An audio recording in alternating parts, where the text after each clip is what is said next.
Urban Development in Karnataka, Part 1. Urban development is a very vital part of the state government functioning as it plays a prominent role in the economic growth of the state. The urban development departments in Karnataka are established with an aim to create an economically vibrant, efficient and sustainable basic infrastructure for a better quality of life for all urban habitats in the state. Their objective is to implement policies and schemes aiming for a betterment and improvement of urban poor, women and unemployed or underemployed youths and general citizens. Another objective is to establish effective monitoring and review systems in cities and towns to enhance ease in administration, transparency and accountability. Further, global standards to be established to ensure timely and assured service delivery to all citizens and stakeholders. The Urban Development Department comprises of the following boards, corporations, departments, urban development authorities and urban local bodies. They are Brahat Bengaluru Mahanagara Palike, that is BBMP, and other 7 city corporations. BDA, that is Bengaluru Development Authority, then BWSSB, that is Bengaluru Water Supply and Sewerage Board, Karnataka Urban Water Supply and Drainage Board, Directorate of Municipal Administration, Directorate of Urban Land Transport, then there is a BMRDA, that is Bengaluru Metropolitan Region Development Authority, and BMRCL, which is the latest organization, that is Bengaluru Metro Rail Corporation Limited. There is also Karnataka Urban Infrastructure Development and Finance Corporation. Then there is a Directorate of Town and Country Planning. Further, the 7 city corporations, 29 other urban development authorities, 44 city municipal councils, 94 town municipal councils, 68 town panchayats, all constitute the urban development departments in Karnataka. Presently, there are 213 total number of urban local bodies in Karnataka. Now let us see what are the trends in urbanization in Karnataka and what are the challenges the state faces. Karnataka stands as the 7th most urbanized state of India. The urban population has grown 32% between 2001 and 11 when compared to the previous decade. As per the indications, the urban population by 2026 will reach 50% of the total population of the state itself. Bangalore is the most urbanized city of the state. Now let us see the functioning of the government bodies for providing urban housing. The state government of Karnataka has always given a high priority to public housing. It is one of the few states which has its own housing programs for the economically weaker sections both in rural and urban areas. Of course, there are the centrally sponsored housing schemes for the economically weaker sections. The state government, with the help of urban development departments, has many guidelines and it has launched many schemes and programs. That is for providing housing facilities to economically weaker sections and lower income group in particular. Budget is allotted for implementing the housing schemes in the year 2013-14 as well. The state government has formulated an affordable housing policy which aims at increasing affordable housing stock by encouraging the builders and providing them concessions and incentives.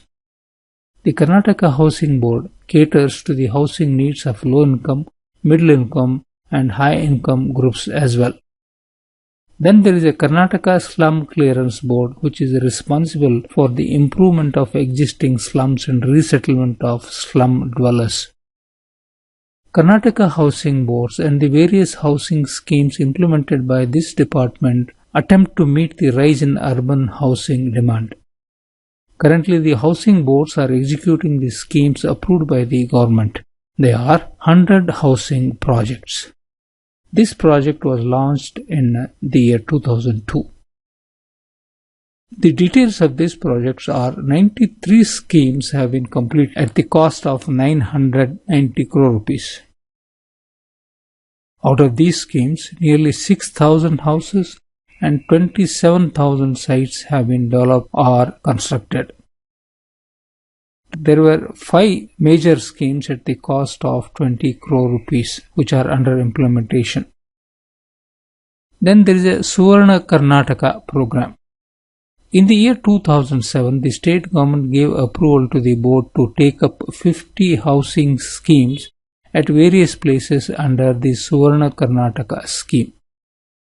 The cost estimated under this project was 14,000 crore rupees. The various stages of the implementation of the program are 25 schemes have been completed so far, and out of these schemes, 790 houses and 1,932 sites have been developed or constructed. Another 7 schemes are under formulation. Then there is a 225 housing scheme project. The board received, that is Karnataka Housing Board received its approval from the state government in the year 2010 for 225 housing schemes. These schemes aim to develop more than 3.5 lakh sites and construct more than 13 lakh houses throughout the state. Out of these, already 5 schemes have been completed. There are strict guidelines laid by the state government for the functioning of the Karnataka Housing Board in providing the affordable housing.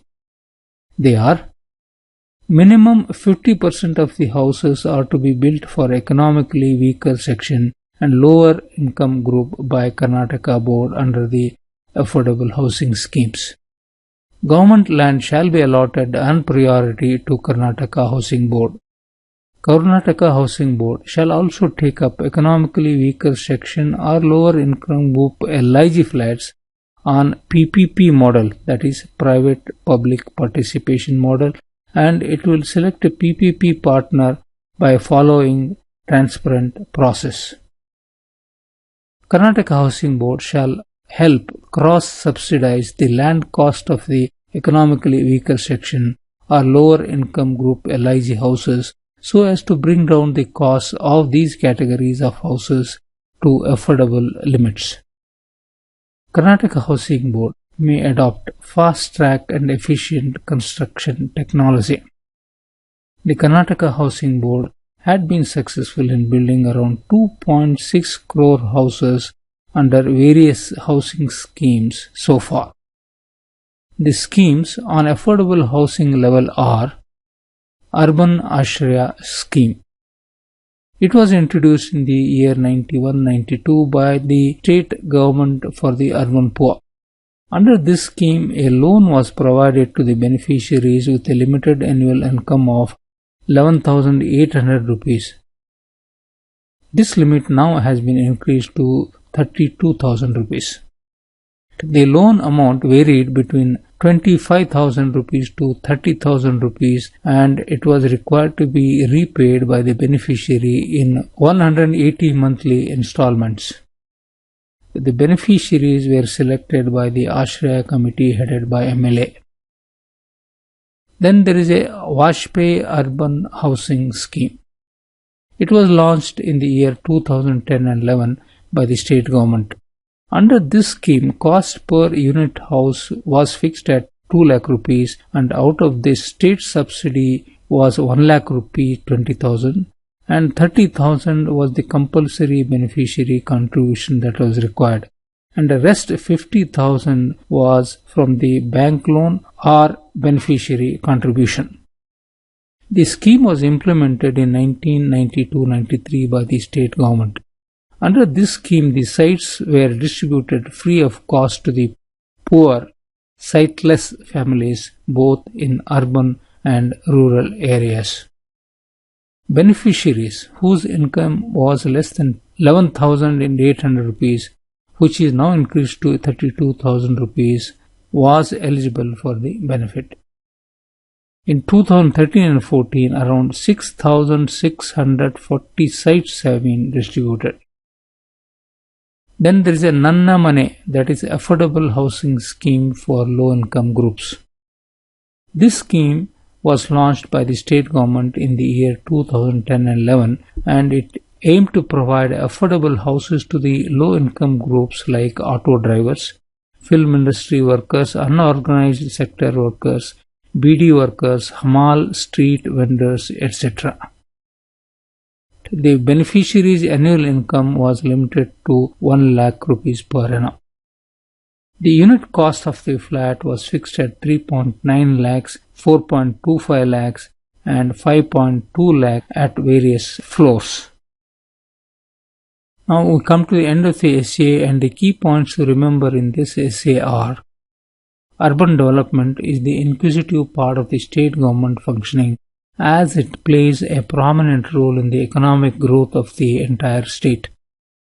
The urban development departments in Karnataka are established with the aim to create an economically vibrant, efficient and sustainable basic infrastructure for better quality of life of all urban habitats in the state. Presently, there are 213 total number of urban local bodies in the Karnataka. Karnataka stands as the 7th most urbanized state of India. Bangalore, of course, is the most urbanized city of the state. The state government, with the help of urban development departments, has launched many schemes, and guidelines have been issued, and there are programs for providing housing facilities to urban economically weaker sections and lower income groups. The state government has formulated an affordable housing policy which aims at increasing affordable housing stock by encouraging the builders and providing them concessions and incentives. The Karnataka Housing Board is an important body, and it caters to housing needs of the low income, middle income and high income groups as well. Then there is a Karnataka Slum Clearance Board, which is responsible for improvement of slums and resettlement of slum dwellers. 100 housing projects is one of the key projects of the state government, and it was launched in 2002. There have been 5 schemes at the cost of 20 crore rupees under the implementation to develop 1027 sites and construct 52 houses. In the year 2007, the state government gave approval to the Karnataka Housing Board to take up 50 housing schemes at various places under Suvarna Karnataka scheme. 25 schemes so far have been completed, and out of these schemes 790 houses and 1932 sites have been developed or constructed. There are guidelines that have been laid by the state government for the functioning of the Karnataka Housing Board in providing the affordable housing scheme, and minimum of 50% of the houses are to be built for the economically weaker section and low income groups by the Karnataka Housing Board under the affordable housing schemes. The Karnataka Housing Board has been successful in building around 2.6 crore houses under various housing schemes, and 2 crore sites have been distributed from the year 2001 to 2014. The state government floated many schemes on affordable housing, and they are Urban Ashraya scheme that was introduced in 1991-92, and it was for the urban poor. Then there was a Vajpayee Urban Housing Scheme launched in 2010 and 11 by the state government, and also Nanna Mane, that is affordable housing scheme for the low income groups.